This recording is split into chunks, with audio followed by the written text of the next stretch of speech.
place you might want to have something.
Well, he called me the other day, and I found out he's on the track team, and he runs.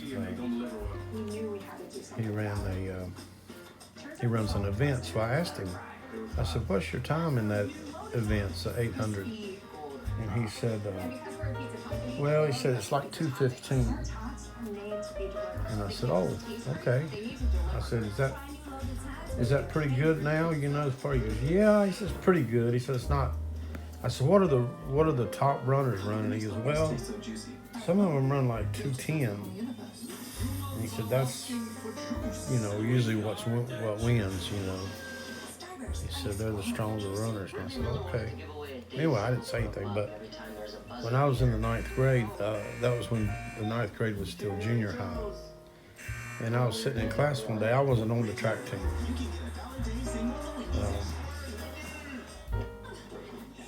So I was sitting in class one day, and Locke came to the door, and the track coach was there, and he said, "Mr. Scott, could I talk to you?" I thought I'd done something wrong, because I always was. I was always doing something wrong. And so I dreaded going to the door, so I go out to the door, and he takes me out in the hall, and he says, "Look," he said, "we're going to a track meet today," and he said, "I'd like for you to go and run some events." And I said, "Really?" He said, "Yep." He said, "I'll tell you what we're doing on the way," but he said, "I'll get permission. I've already got it from the principal. I'll tell Mr. Scott you've got permission to leave, I said, "Okay." Gives us a chance to get out of school. So, yeah. So, I went, and he had me run the 100-meter hurdles. I had never run the hurdles in my life. That's where you jump So, I said, "Well, I'll do the best I can, Coach Thompson." He was my football coach also. I said, "I've never done that." He said, "Rick, you're fast. Just jump them and run." Well, anyway, I did, and I set a school record. First time. He goes, "Hibby, you ain't gonna believe this." He said, "You just set the school record for the 110 hurdles." So anyway, I was excited about that. So he said, "Now I want you to run the 800." And he said, "Now that's 2 times around the track." And he said, "You have to pace yourself a little bit. Don't go out just like you're gonna just run in the 100-yard dash." He said, "Start off a little bit slow, but keep up with the leaders." He said, "There's one really good guy. You need to keep him close in your vision if you can." He said, "He's one of the best in the state." And he said, "He's going to probably win, but you need to just kind of keep him close, but don't try to outrun him." He said, "You're going to get tired. He's going to kill you." So anyway, I ran it. I'd never run it before in my life, but I did what he said. I just tried to kind of keep that guy within range. And of course, he was trained. I had never trained, and he was good. And he got out there in front of everybody and everything. So I tried to do what he said, keep him in time. But he was moving. Like I say, his body was trained for that. I just got out of class, never run an 800 in my life. I never run any long race. I was always a sprinter. So I just kept him there. You run the first lap, and I was in about 5th place. So I ran that first lap, and he was probably about 20 yards ahead of the rest of us. So we went around the first turn, and I'm trying to keep him in sight, and I went around the second turn. So anyway, when we're coming up to the third turn, I thought, well, I better go ahead and kick it, try to catch him. So I took off. And anyway, I got 2nd place. I passed everybody but him. I didn't, he was too far ahead. Well, anyway, coach come up, he goes, you ran a 2:13. 2:13. First time I'd ever run it. Now, like I said, this kid he was running 2:15. He's a senior. Okay? And they train every day. So he goes, but that's unbelievable. He said, that is great. So anyway, he said, I want you to start coming to the track meets. He said, we only have 4 left. So he said, so just come to them. And so the 110 hurdles, I kept setting new records. I kept getting faster every time. And then on the 800, I also got faster. My first one was a 2:13. Then I ran a 2:11. 2 seconds, but 2 seconds can be 10 yards different. Then I ran a 2:07. That was good. And then finally, my last race, we were in the regionals, and I ran a 2:03. And that was I think the 2:11 was the 2:13 was not a school record, but the 2:11 was a school record. And then everything after that, I was just setting a new school record.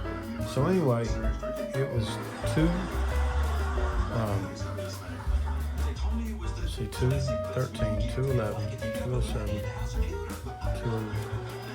was either 2:02 or 2:03, but anyway, it was really low. Anytime you can get near 2 minutes, you are flying. And in the 9th grade, and never training for it, see, I still didn't train because my parents wouldn't let me go to track. They said, no, you got to work. So I had to work. So I just got out of class in the days of the track meet. So anyway, Tim, my brother, we were talking about this yesterday. He's 10 years younger than me.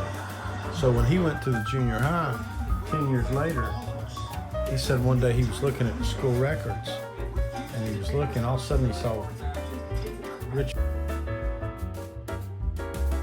there twice, the 110 and the 800. So it had lasted 10 years. I don't know how long it lasted. I'm sure somebody's probably broke it now, but I don't know if I ran a 2:03 or I think it was a 2:03. Anyway, the best I ever ran, I wasn't in track in high school either. My parents wouldn't let me do it. I played football, I wrestled, and they said that's enough. It costs money to play sports, and we just didn't have any. In baseball, you had to have cleats, you had to have gloves, all that stuff, costs money. And plus Dad needed help, so I had to work. So, but in high school, they had us run the 800. And my senior year, I ran 159. That's starting to get pretty serious running there. That's pretty good. It was then. Now I was looking at the records now. I think somebody has run in track, it goes down every year. It's a psychological thing. Some people will, like, let's say the state record's 155. Well, people start in their mind, the top runners start focusing on that and training for it. And that's how track records, slowly go down through the years. It took 100 years to break the 4-minute mile. Somebody to run under 4 minutes for a mile. Roger Bannister did it in like 1955, I think. It was called Miracle Mile. They used to say nobody will ever break 4 minutes for a mile. It'll never be done. Well, he did it. He ran a 3:59 something. And now I think they're down to... But anyway, back to the 800. I ran that 1:59. And that wasn't in an official meet, though. That was just in a PE class. So when I went to High Point College, they had me run the 400, and I ran a 50 again now. I'm not training. And I was in the basketball coach, Jerry Steele. I was in his PE class. Jerry Steele was a Hall of Fame basketball coach. He coached at High Point College for like 30 years. He's in the Hall of Fame, High Point College Hall of Fame. North Carolina also Hall of Fame. But he said, "Hey, but I want to have you run a 400." So I ran like a 52, and he was like blown away. And he said, "You could get a scholarship on the track team." He said, "If you trained, you could be running some unbelievable times." So, of course, the world record's like, well, at that time it wasn't. Now it's like 43, but at that time I think it was 45, the world record. But there's a lot of difference in 52 and 45. But the 400. But anyway, I got a call when I got home that night. I got a call from the track coach, and he said, "You want a full scholarship?" And I told him I already had one. I said, "Well, I've already got one, and, the academic one." And he said, "Well, I want you on the track team." He said, "I'll work with you." So anyway, I just can't believe that those kids are running 2:15s. To me, that's really slow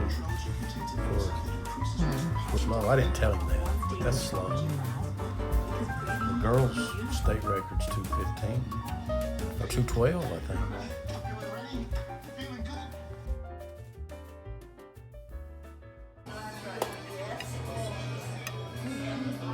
Wait.